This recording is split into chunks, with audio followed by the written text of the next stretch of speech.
মাসালা মনে হয় আপনারা শোনেন নাই কোনোদিন। পুরুষ আর মহিলার নামাজ এক, এই মাসালা শোনেন নাই? শোনেন নাই?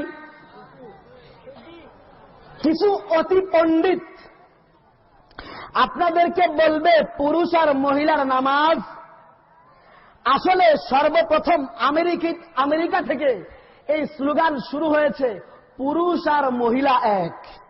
পুরুষ আর মহিলা এই স্লোগান কোত্থেকে শুরু হয়েছে? কোত্থেকে শুরু হয়েছে?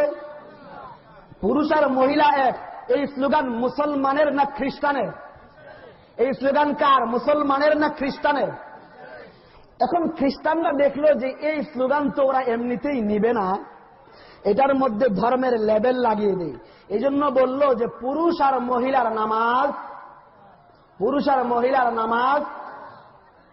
দলিল কি? দলিলটা ভালো করে বুঝবেন। বলবে যে বুখারী শরীফে আছে। কোথায় আছে? বুখারী শরীফ। মালিক বিন হুয়াইরিস রাদিয়াল্লাহু তাআলা আনহুর হাদিস। সেখানে তিনি বলেন, রাসূল বলেছেন, সল্লু কামা রাআইতুমুনি উসাল্লি, যে তোমরা আমাদের মতোই নামাজ পড়ো। ভালো করে বুঝবেন, তোমরা আমার মতোই নামাজ পড়ো। তাহলে রাসূল বলেছেন রাসূলের মতো নামাজ পড়তে, তাহলে রাসূলের এই নির্দেশ পুরুষের জন্য, মহিলার জন্য? এই নির্দেশ কাদের জন্য? পুরুষের জন্য এবং মহিলাদের জন্য। সুতরাং পুরুষ যেইভাবে নামাজ পড়ে মহিলারাও সেইভাবে নামাজ পড়ে।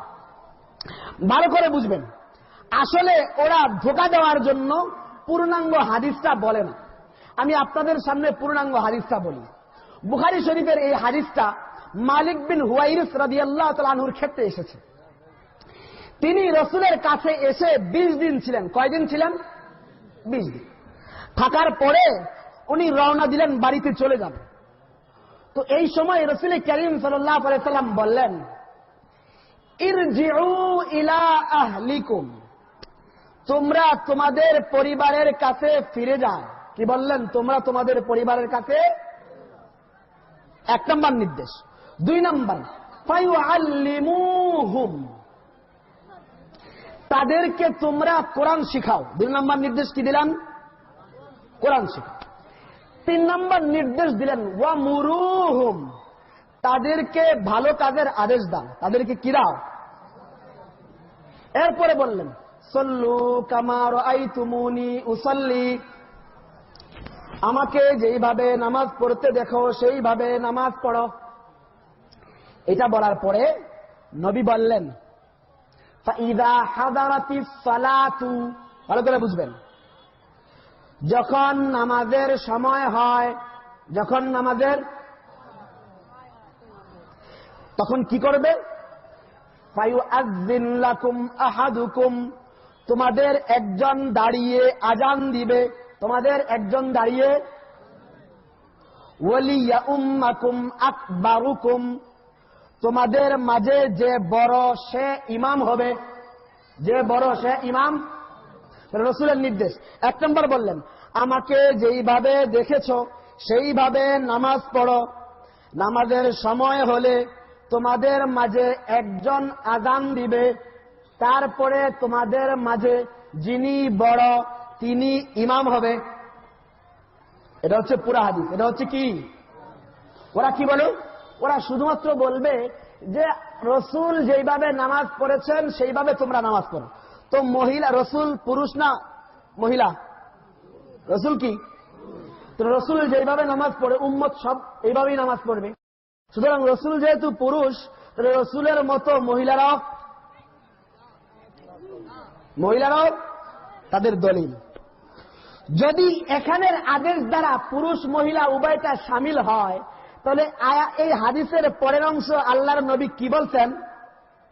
নামাজের সময় হয়ে গেলে তোমাদের একজনকে দিয়া আযান দিবা। তোমাদের একজনকে দিয়া, তাহলে ওই তোমাদের মাঝে নারী পুরুষ সবাই শামিল না? নারী পুরুষ সবাই শামিল না?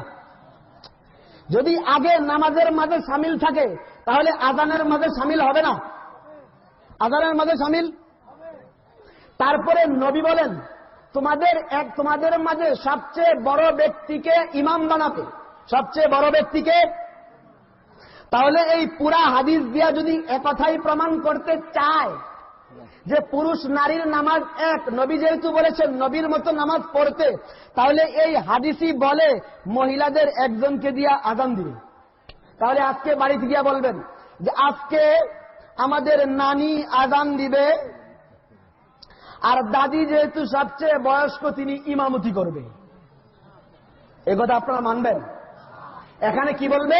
বলবে না না, আযান দেওয়ার ক্ষেত্রে পুরুষ মহিলা এক না, আযান দেওয়ার ক্ষেত্রে পুরুষ মহিলা,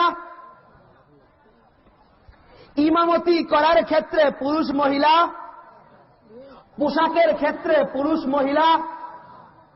আমরা বলি আযানের ক্ষেত্রে যেমন পুরুষ মহিলা এক নয়, ইকামতের ক্ষেত্রে যেমন পুরুষ মহিলা এক নয়, পর্দার ক্ষেত্রে যেমন পুরুষ মহিলা এক নয়, ইমামতির ক্ষেত্রে যেমন পুরুষ মহিলা এক নয়, তেমনি নামাজের ক্ষেত্রেও পুরুষ মহিলা এক নয়। আল্লাহ রাব্বুল আলামিন আমাদের সকল প্রকার ফিতনা থেকে মুক্ত হয়ে আল্লাহ রাব্বুল আলামিনের প্রিয় ভাজন হবার তৌফিক দান করুন। ওয়া আখিরু দাওয়ানা আলহামদুলিল্লাহি রাব্বিল আলামিন।